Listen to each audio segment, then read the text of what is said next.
కరీంనగర్ జిల్లా వ్యాప్తంగా గణనాథుల నిమజ్జనానికి అన్ని ఏర్పాట్లు జరిగాయి. ఇవాళ సాయంత్రం జిల్లా వ్యాప్తంగా గణనాథులకు తొలి వీడ్కోలు పలకనున్నారు. కరీంనగర్ సహా జిల్లాల్లోని 2931 విగ్రహాలకు పోలీసులు ఇప్పటికే జియో ట్యాగ్ చేశారు. మానకొండూరు, కొత్తపల్లి చెరువులతో పాటు చింతకుంట కాకతీయ కాలువ దగ్గర భారీ ఏర్పాట్లు చేశారు. నిమజ్జన ఏర్పాట్లపై మరిన్ని డీటెయిల్స్ వెంకటేష్ అందిస్తారు. కరీంనగర్కు సంబంధించి గణేష్ నిమజ్జనాల ఏర్పాట్లు పూర్తయ్యాయి. ఇప్పటికే మానకొండూరు, కొత్తపల్లి చెరువుతో పాటు కాకతీయ కాలువ, చింతకుంట దగ్గర కాకతీయ కాలువ దగ్గర కూడా ఏర్పాటు జరిగాయి. ప్రజెంట్ మనం కాకతీయ కాలువ పరిసరాల్లో ఉన్నాం. ఇక్కడ చూడొచ్చు, ఇదే కాలువలో సాయంత్రం నుంచి మనకు నిమజ్జన కార్యక్రమాలు జరగబోతూ ఉన్నాయి. అయితే ఈ నిమజ్జనానికి సంబంధించి కాకతీయ కాలువకు మొన్నటి వరకు కొంత నీళ్ళు వచ్చినాయి, కానీ ఇప్పుడు నీళ్లు ఆగిపోయినాయి. నీళ్లు ఉంటే తప్ప వినాయకులను వేసే వీలు కాదు. దీనికి సంబంధించి ఇప్పటికే కాకతీయ కాలువకు మరోసారి నీళ్లు విడుదల చేయాలని చెప్పి ఇప్పటికే అధికారులను కోరినట్లు స్థానిక నాయకులు చెప్తా ఉన్నారు. పక్కనే ఒకటి పవర్ హౌస్ ఉంటుంది. ఆ పవర్ హౌస్ దగ్గర గేట్లు ఉంటాయి. ఆ గేట్లు ఎత్తితే నీళ్ళు వస్తాయని చెప్పి ఆశిస్తూ ఉన్నారు. దాదాపు 2000 క్యూసెక్లైనా కనీసం ఇందులో పారితే వినాయక విగ్రహాలని నిమజ్జనం చేయడానికి వీలుంటుంది. కానీ ప్రస్తుతానికి ఇప్పుడు కేవలం 1000 లోపు క్యూసెక్ల మాత్రమే ఉన్నాయి. అవి కూడా ప్రవాహం లేదు. ఇక్కడ మనకు ఏర్పాట్లు కనుక చూస్తే భారీ క్రేన్ ఒకటి ఏర్పాటు చేశారు. ఈ భారీ క్రేన్ ద్వారా దాదాపు కరీంనగర్ టౌన్ నుంచి ఇటు పద్మనగర్, రామ్నగర్, మంకమ్మతోట ఏరియా నుంచి వచ్చే వినాయకులతో పాటు ఈ చింతకుంట, తర్వాత ఇటు బావుపేట సైడ్ నుంచి వచ్చే గణపతులను కూడా ఇక్కడ నిమజ్జనం చేయబోతున్నారు. ఈ గణపతుల నిమజ్జనానికి సంబంధించి ఒక క్రేను, తర్వాత ఇక్కడ ఫ్లడ్ లైట్లు, తర్వాత గజ ఈతగాళ్ళు, తర్వాత గణనాథులను స్వాగతం పలికేందుకు ఏర్పాట్లు అన్నీ చేశారు. దీనికి సంబంధించి స్థానిక ఎమ్మెల్యే గంగుల కమలాకర్ కావచ్చు, మిగతా వాళ్ళు కూడా కావచ్చు ఇక్కడ ఏర్పాట్లు పరిశీలిస్తున్నారు. గణపతి నిమజ్జనాలకు సంబంధించి చింతకుంట కాకతీయ కాలువ దగ్గర ఏర్పాట్లను స్థానిక ఎమ్మెల్యే గంగుల కమలాకర్ పరిశీలిస్తూ ఉన్నారు.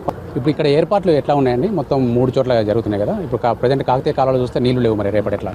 కొత్తగా కాంగ్రెస్ ప్రభుత్వం ఇచ్చిన సార్ మొదటిసారి వినాయక నిమజ్జనం జరుగుతుంది. హిందువులు ఎక్కువగా ఇష్టపడే ఇది ఒక పొజిషన్ కాబట్టి ఎలాంటి ఇబ్బంది లేకుండా ప్రభుత్వాన్ని కోరినాం. ఎలాంటి ఇబ్బంది లేకుండా నిమజ్జన కార్యక్రమం చెప్పినాం. మా మున్సిపల్ పరంగా గౌరవ మేయర్ గారు, డిప్యూటీ మేయర్తో పాటు కమిషనర్ గారు కూడా శ్రద్ధలు తీసుకున్నారు. సో ఒక అదృష్టం ఏంటంటే ఇప్పటికీ ఫ్లో రాకుండా ఫ్లో వస్తే నమ్మకం ఉన్నది. ఈరోజు మెయిన్ కెనాల్ ఒకటి, ఇక్కడ చిత్తకొట్టల మెయిన్ కెనాల్లో ఆల్మోస్ట్ 400-500 పెద్ద విగ్రహాలు ఇక్కడ నిమజ్జనం జరుగుతాయి. సో ఇప్పుడున్న ప్రకారంగా అయితే ఒక 100 క్యూసెక్స్ లేదు. కానీ ఆల్రెడీ గవర్నమెంట్ మేము రికమెండ్ చేసింది అప్పుడు 2000 క్యూసెక్స్ వదులుతాయి. మేబీ 600-700 వస్తాయని మేము ఎక్స్పెక్ట్ చేస్తున్నాం. సో ఇప్పటి కూడా ప్రభుత్వ పరంగా చర్యలు తీసుకుని భావిస్తున్నాను. ఇప్పటికే పోలీస్ డిపార్ట్మెంట్ అన్ని చర్యలు తీసుకోవడం జరిగింది. మేము ఒకటే చెప్తున్నాం, మార్నింగ్ నుంచే మీకు నిమజ్జనం చేసే కార్యక్రమం కొన్ని చిన్నవి కాబట్టి అన్ని క్రెయిన్లు మానకొండ కానీ కొత్తపల్లి కానీ ఎస్టాబ్లిష్ చేసి పెట్టుకొని, సో మేము కూడా ఎక్స్పెక్ట్ చేస్తాం. మా పరంగా ఫుల్ కోఆపరేట్ చేస్తాం. బీయింగ్ ఎమ్మెల్యేగా ఎలాంటి ఇబ్బంది లేకుండా సజావుగా నిమజ్జనం జరగాలని కోరుకుంటున్నాం. తెలంగాణ కరీంనగర్లో ఇంతవరకు ఎలాంటి అవాంఛనీయ సంఘటన జరగకూడదని కోరుకుంటున్నాం. సరే ప్రభుత్వాన్ని కోరుకుంటున్నాం. పోలీస్ డిపార్ట్మెంట్ కానీ, రెవెన్యూ డిపార్ట్మెంట్ కానీ, మున్సిపల్ డిపార్ట్మెంట్ అందరూ కోఆర్డినేట్ చేసుకొని నిమజ్జనం ఎలాంటి ఇబ్బంది లేకుండా జరగాలని అని ప్రజలను కోరుకుంటున్నాను. ఒక గొప్ప పండుగ, ఒక గొప్ప విషయం కాబట్టి అందరం ఉండగా సామరస్యంగా ఉండగా నిమజ్జన కార్యక్రమం చేయాలని చెప్పి నేను చూస్తాను. కరీంనగర్ సంబంధించి రూట్ మ్యాప్ ఎట్లా ఇచ్చారండి? ఏ వినాయకులు ఎక్కడికి వెళ్ళాలని? సో గతంలో కూడా ఎప్పుడున్నట్టు మెయిన్ చాలా వరకు కూడా పాత ఏరియాలో కూడా నెంబర్ 1 నుంచి స్టార్ట్ అయితే టవర్ కాడకు వస్తాయి. నెంబర్ 2 ఈరోజు కమాన్ కాడ ఒకటి పెట్టినాము, వెల్కమ్ డ్యాస్, రామ్నగర్ డ్యాస్ ఇటు మున్సిపల్ పరంగా. ఈ 3 డేస్లో వాళ్ళ ఇష్టం ప్రకారం కొంతమంది కమాన్ నుంచి వస్తారు, కొంతమంది టవర్ నుంచి వస్తారు, కొంతమంది మంకంతో ఏరియాలో గీతాభవన్ ఏరియాలో ఉండగా రామ్నగర్ నుంచి వెళ్ళిపోతారు కాబట్టి కొంతమంది అడిపోతారు. సో ఇక దేర్ ఈస్ నో రిస్ట్రిక్షన్స్.